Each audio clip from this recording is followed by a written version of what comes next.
Hello, my name is Cindy, and welcome to my channel. This video today is going to be about things that I wish I had known the first year I went into teaching. I guess the biggest thing that comes to mind is my first year of teaching. I taught in a large Christian school, and I was so excited about being able to teach in my first classroom. I had 4 different classes for junior high math. And I just couldn't wait. I had the book, I was ready to go. I like to teach the basics. So by the time you get to junior high, you should know your multiplication facts, your addition facts. And so by the time you get to junior high, you're doing fun stuff like fractions, percents, and story problems. Sounds exciting, right? Yeah.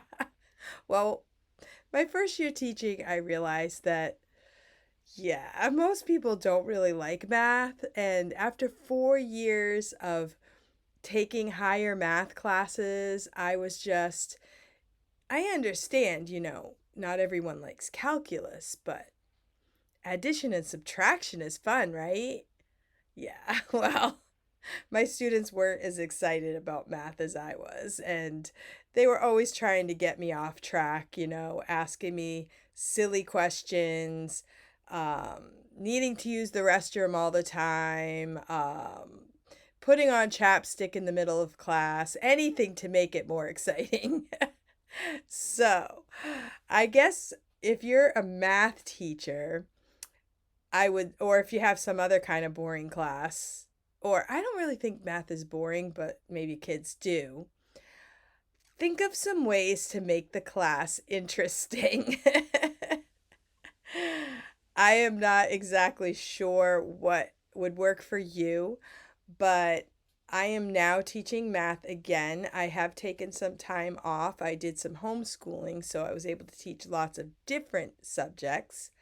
Then, when I went back into teaching a Christian school, I taught some elementary classes, so I was able to teach, math and all the other topics. But I'm back now to teaching math all day. And somehow we have to make it interesting, whether we keep up the energy. In my classes right now, I do think it's important that we teach the lesson and then allow time for the students to do lessons on their own and to do the practice during class. What I like to do is do as much as I can during class, but also send a few problems home for homework because students need to practice on their own. And I'm convinced practice is the key to being successful in math. Learn your beginning math facts, know them well, and then by the time you get to 6th, 7th, and 8th grade, you're kind of practicing and getting more fluent with those skills. I do have a playlist on my channel for some of the topics that I cover in my classes so that I can direct these videos to parents and they can maybe sit down and watch them with their student and review the things that we've done in class. I know that's not the most exciting thing. I try to make them very short. Short and, just little bites. Sometimes there is no way to make it majorly interesting. I've heard people say with math, you either know it or you don't. And I don't really agree with that. You might either like it or you don't like it, but I think that liking math, with that comes, do you know your math facts well? Do you know your addition facts, your multiplication facts?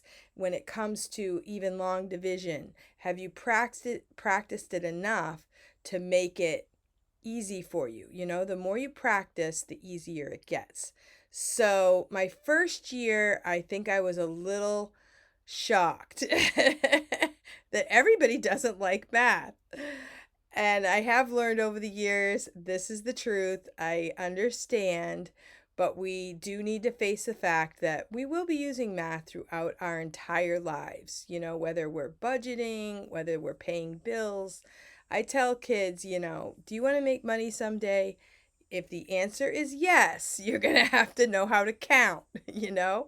You want to make sure that that money, now we get direct deposit. You want to make sure that that money has direct deposited into your account. You want to make sure you don't spend more than you make. Lots of ways that we're going to use numbers. And it is to our benefit to practice, especially during the younger years.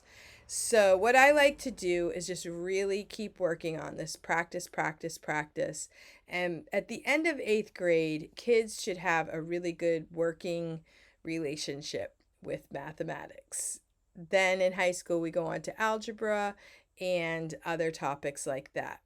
I would also recommend in high school to take accounting, bookkeeping, anything to do with budgeting, and those types of skills are so important. That is something that they don't always cover in a math curriculum. We're working on, general math skills and algebra, and kids aren't always going to relate algebra to the real world. But when we take a class like economics or